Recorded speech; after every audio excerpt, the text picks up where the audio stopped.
네, 말씀 보겠습니다. 네, 사무엘하 7장 구약 성경입니다. 사무엘하 7장 말씀 보겠습니다. 구약 성경 472페이지, 73페이지 말씀 보겠습니다.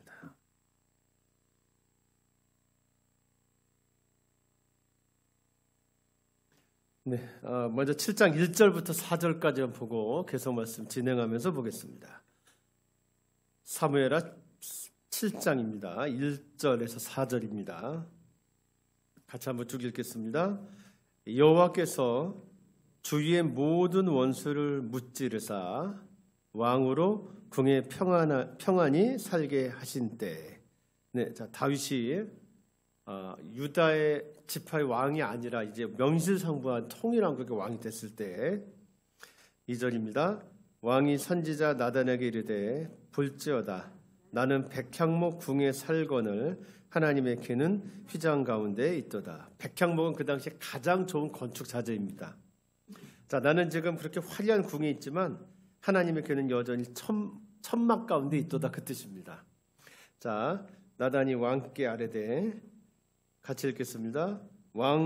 여호와께서 왕과 함께 계시니 마음에 있는 것을 행하소서 하니라. 자, 마음에 있는 것은 뭐냐? 내가 성전을 건축하고 싶다입니다. 자, 그 다음에 4절. 그 밤에 여호와의 말씀이 나단에게 임하여 이르시되, 여기까지 한번 보겠습니다. 여러분, 지난주에 대림절이 시작됐습니다. 대림절은 교회 절기입니다. 대림절은 어떤 절기냐? 대자가 기다릴 대자입니다. 림자가 임하다 림자입니다. 그러니까 예수님의 오심을 기다리는 절기입니다. 대림절은 예수님이 사람의 몸으로 오신 성탄절을 기다리며, 그럼 우리 예수님의 첫 번째 오심이라고 하죠. 초림이라고 합니다. 자, 성탄절을 기다리며 다시 오실 예수님, 그걸 우리 재림이라고 하죠. 재림신앙을 굳건히 다지는 4주간의 절기입니다. 자, 예수님의 초림이 있었던 성탄절을 기다리면서, 자, 다시 오실 예수님을 기다리는 재림신앙을 굳건히 다지는 4주간의 절기, 이걸 대림절, 대강절이라고 합니다. 올해 대림절은 2022년 11월 27일에 시작해서 2022년 12월 24일, 28일 동안 진행됩니다. 초림 예수님을 만나 거듭난 우리는 예수님의 신부가 됐습니다. 이제 예수님의 신부인 우리는 신랑이신 예수님이 다시 오심을 기다립니다. 기독교 신앙은 뭐냐? 예수님의 첫 번째 오심, 다시 오심 사이를, 예수님의 초림과 재림 사이를 예수님을 향한 기다림으로 채워가는 것입니다. 이걸 기독교 신앙이라고 합니다. 예수님의 초림과 재림 사이를 예수님의 거룩한 신부로 살면서 예수님을 향한 기다림으로 채워가는 것, 이것이 기독교 신앙입니다. 저는 오늘 여러분들과 함께 사무엘하 7장을 읽으면서 우리가 예수님이 다시 오실 때까지 무엇을 해야 하는지, 어떤 모습으로 이 땅에 존재해야 하는지를 생각해 보려고 합니다. 본문은 다윗이 통일왕국의 왕이 되어 평안이 있게 됐을 때를 기록합니다. 그때 하나님의 말씀이 다윗 옆에 있던 선지자 나단에게 임합니다. 그리고 나단에게 하나님의 말씀이 임해서 그 말씀을 나단이 다윗에게 이야기하게 됩니다. 오늘 그 부분입니다. 자, 오늘 그 부분은 이제 5절부터 볼 건데, 오늘 이 본문은 다윗에 관한 기록 중에서 가장 중요한 부분입니다. 자, 다윗 이야기가 사무엘상 16장에서부터 사무엘하 24장까지 나와요. 굉장히 긴 부분을 차지하는데 그 부분 중에서 가장 중요한 부분입니다. 오늘 이 본문은 다윗 언약이라고 불립니다. 다윗 약속, 다윗에게 하나님이 주신 약속이라고 불리는 부분입니다. 이 다윗 언약이 중요한 이유는 이게 다윗에게 준 언약인 동시에 메시아이신 예수님에게 주신 언약이고 한편으로 메시아이신 예수님을 구주로 믿어 성도가 되는 우리에게도 주시는 약속이기 때문입니다.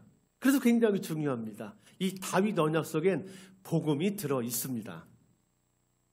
자, 그러면 우리 다윗 언약의 내용이 무엇인지를 살펴보겠습니다.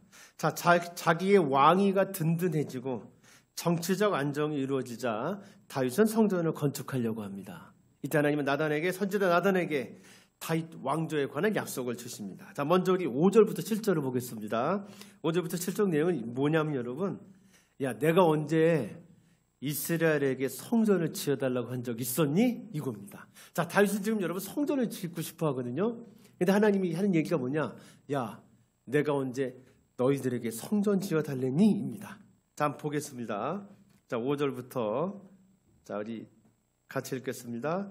가서 내 종 다윗에게 말하기를 여호와께서 이와 같이 말씀하시되 내가 나를 위하여 내가 살 집을 건축하겠느냐? 자, 성전이죠.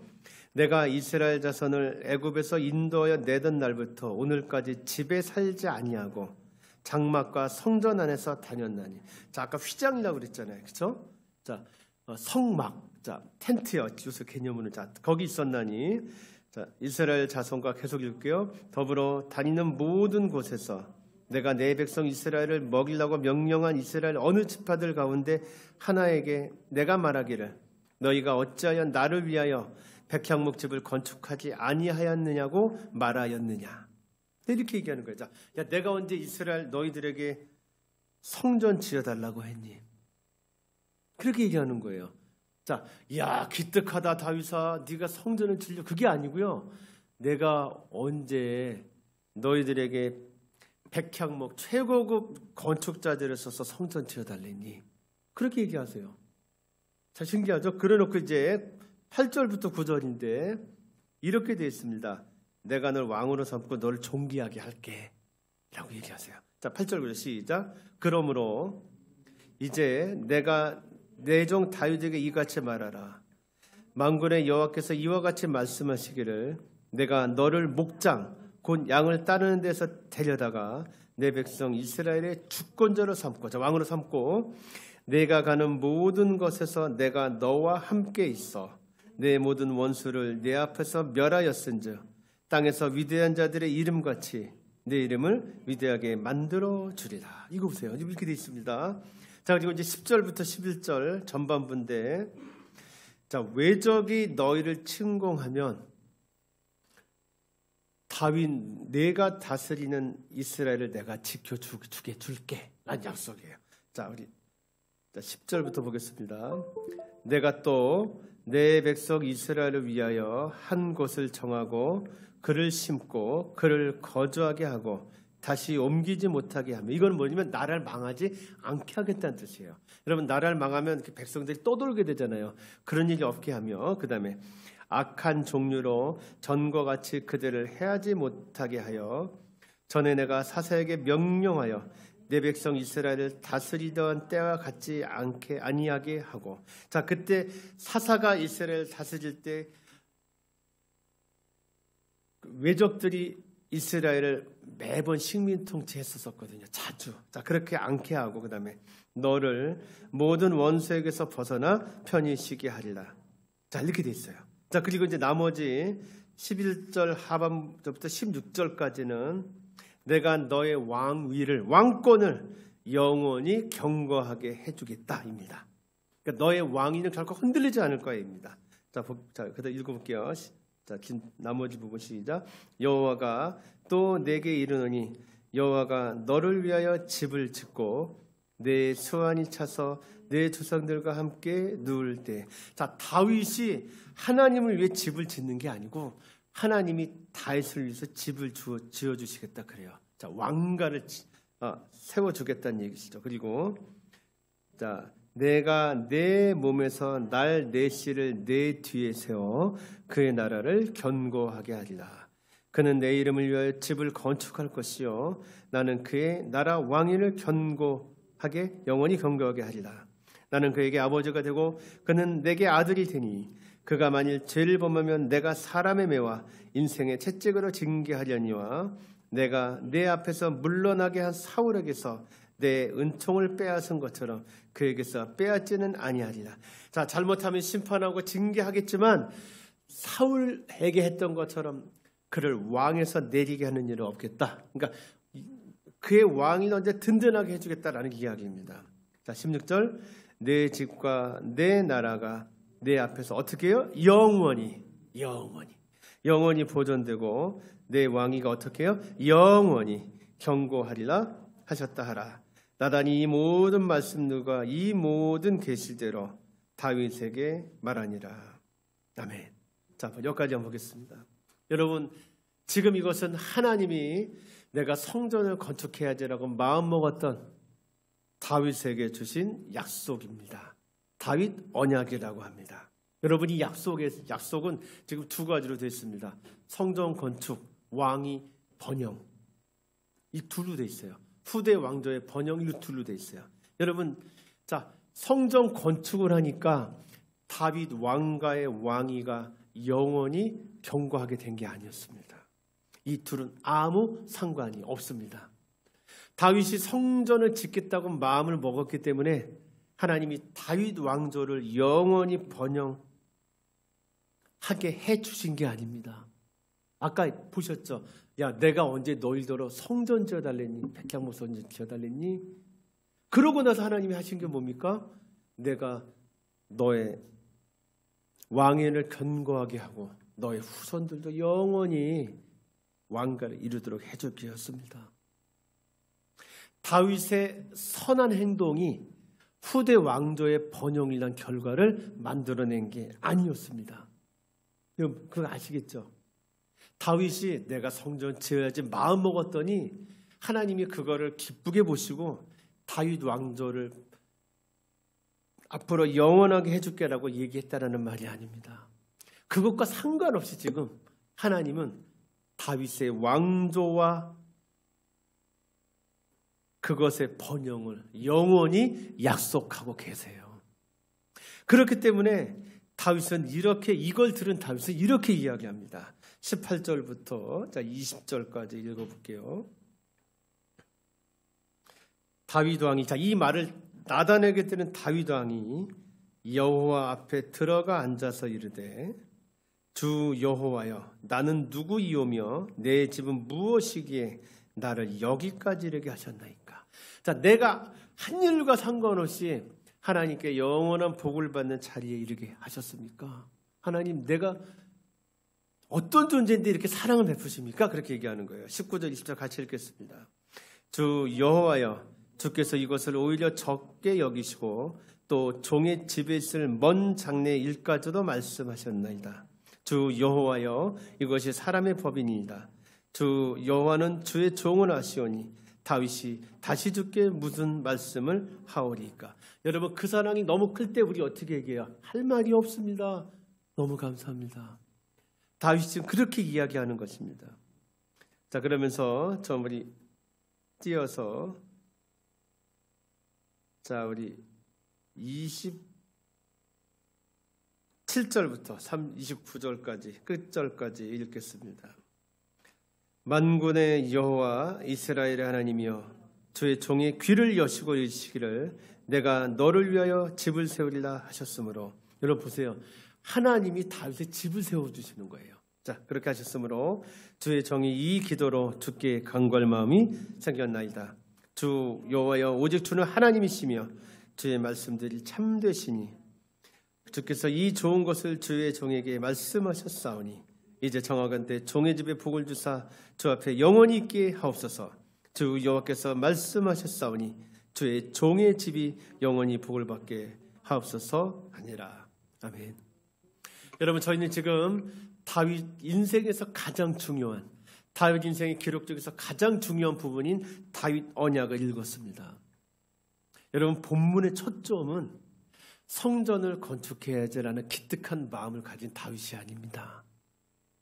그 얘기도 있어요, 물론. 그런데 이 다윗 언약에서 중요한 초점은 다윗이 한 일과 상관없이 다윗이 어떤 마음을 가졌는지 어떤 행위를 했는지에 상관없이 다윗에게 영원한 약속을 주시고 이를 행하시는 분 하나님입니다. 오늘 본문에서 우리가 읽어야 되는 건 다윗의 기특한 마음보다 다윗에게 약속을 주시고 이를 실행하시는 하나님, 그 하나님입니다. 인간의 행위에 좌우되지 않으시는 하나님께서 다윗의 행위와 상관없이 다윗을 선택하시고 다윗에게 지금 복을 주고 계십니다. 이 다윗 언약에 나오는 다윗이 받는 모든 복은 다윗의 행위와는 상관없는 하나님의 조건 없는 은총이자 사랑입니다. 다윗이 성전을 지을 마음을 먹었기 때문에 하나님이 다윗의 왕조를 영원히 축복하신 게 아니었습니다. 그것과 상관없이 하나님은 지금 다윗을 선택하고 계시고 다윗의 왕위를 영원히, 다윗이 살아있을 때뿐만이 아니라 영원히 굳건하게 하겠다 말하고 계십니다. 오늘 본문은 우리에게 말하고 있습니다. 하나님의 은총은 인간의 선한 행위에 대한 보상이 아니라 인간을 조건 없이 사랑하시는 하나님의 의지 실현이다. 그렇게 말하고 있습니다. 오늘 다윗이 받은 그 영원한 복은 자기가 한 선한 행위에 대한 하나님의 보상이 아니라 다윗을 조건 없이 사랑하시는 하나님의 의지 표현이라고 오늘 우리에게 말해주고 있습니다. 우리 성도 여러분, 저희는 지금 대림절을 지나고 있습니다. 우리는 예수님의 초림과 재림 사이를 살아가면서 지금 예수님의 첫 번째 오심을 기다리는 절기, 성탄절을 기다리고 있습니다. 성탄절이 도대체 무슨 절기인지, 성탄이란 사건이 우리에게 어떤 메시지가 있는지 그것을 지금 생각하는 중입니다. 여러분, 성탄절이 우리에게 주는 메시지가 뭘까요? 우리가 예수님의 첫 번째 오심, 초림을 기다리면서 예수님의 재림까지 어떻게 살아야 할지를 생각하면서 생각해야 되는 게 뭘까요? 그건 우리가 받은 은혜는, 하나님이 우리에게 주시는 사랑은 무조건적인 사랑이다라는 것입니다. 성탄의 의미는 뭐냐? 하나님의 조건 없는 사랑이 내게 쏟아 부어지고 있다. 나는 그 사랑 안에 있다. 그 사랑을 받는 존재가 나다. 라는 사실입니다. 성탄절이 말하는 메시지는 이것입니다. 나란 존재, 이 존재의 본질은 잘남과 못남, 소유의 많고 적음, 선하고 악함과 상관없습니다. 나란 존재는 존귀합니다. 나의 나됨, 내 구원은 그런 것들과 전혀 상관없습니다. 나는 하나님의 은총을 입은 아름다운 존재입니다. 성도인 나, 다윗 언약 안에 있는 사람입니다. 내 인생은 하나님의 은총으로 가득 채워진 보물 상자입니다. 내 구원, 내 인생의 성패는 내가 한 일에만 달려있지 않습니다. 물론 그런 것들도 영향을 미쳐서 내 인생을 만들어가죠. 그러나 궁극적으로 나란 인생의 성패는 하나님이 나를 위해 하신 일에 달려 있습니다. 하나님은 나를 위해, 나의 죄를 처리하기 위해 이 땅에 사람의 모습으로 오셨고 나를 위해 죽으셨습니다. 그렇기 때문에 나는 존귀합니다. 나는 찬란한 존재입니다. 내 구원은 영원합니다.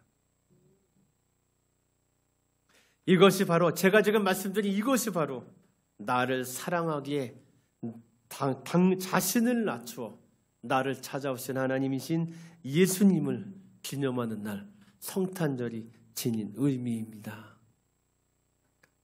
성탄절은 우리에게 지금 이 이야기를 계속하고 있습니다. 우리가 받은 구원이라는 은혜는 내가 한 일과 상관없이 하나님의 일방적인 선택과 조건 없는 사랑 때문에 주어진 거다.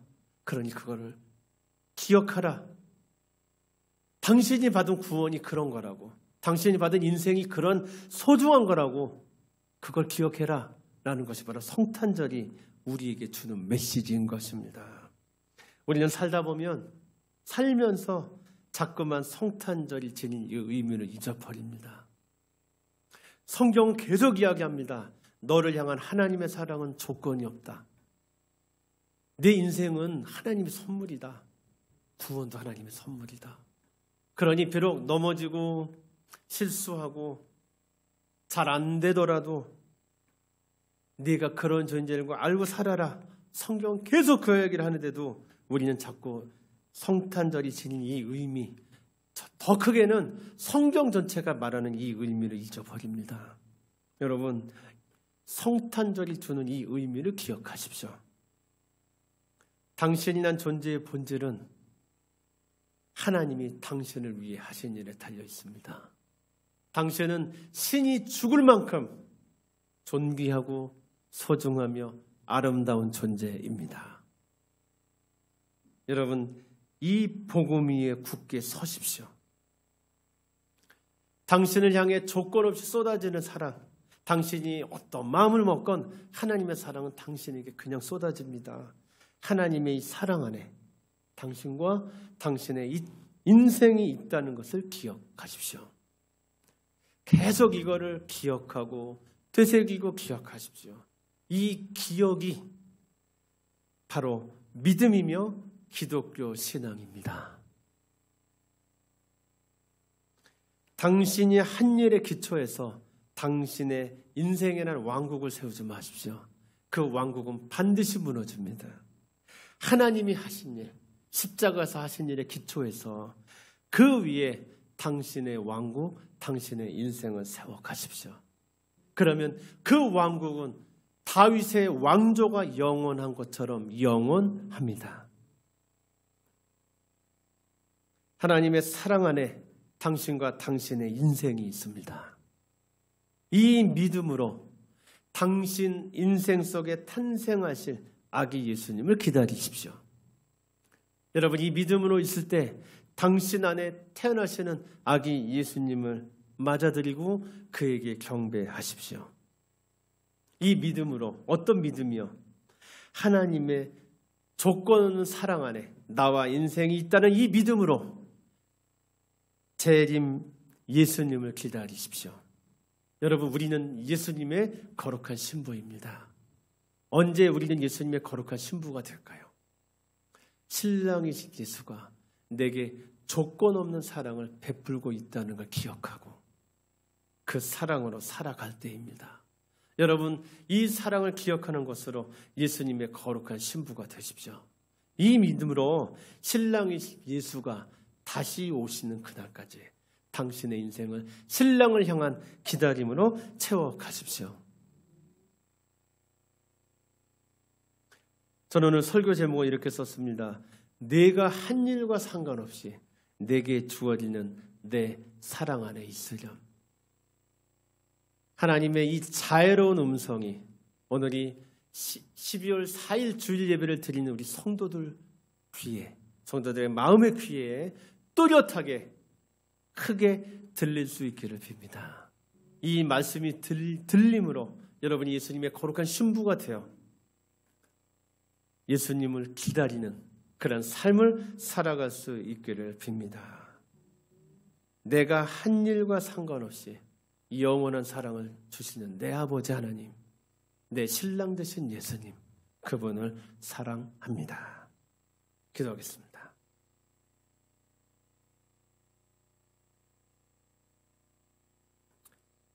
하나님, 성탄절을 3주 앞두고 있습니다. 성탄절은 우리에게 말합니다. 너는 사랑받는 존재다.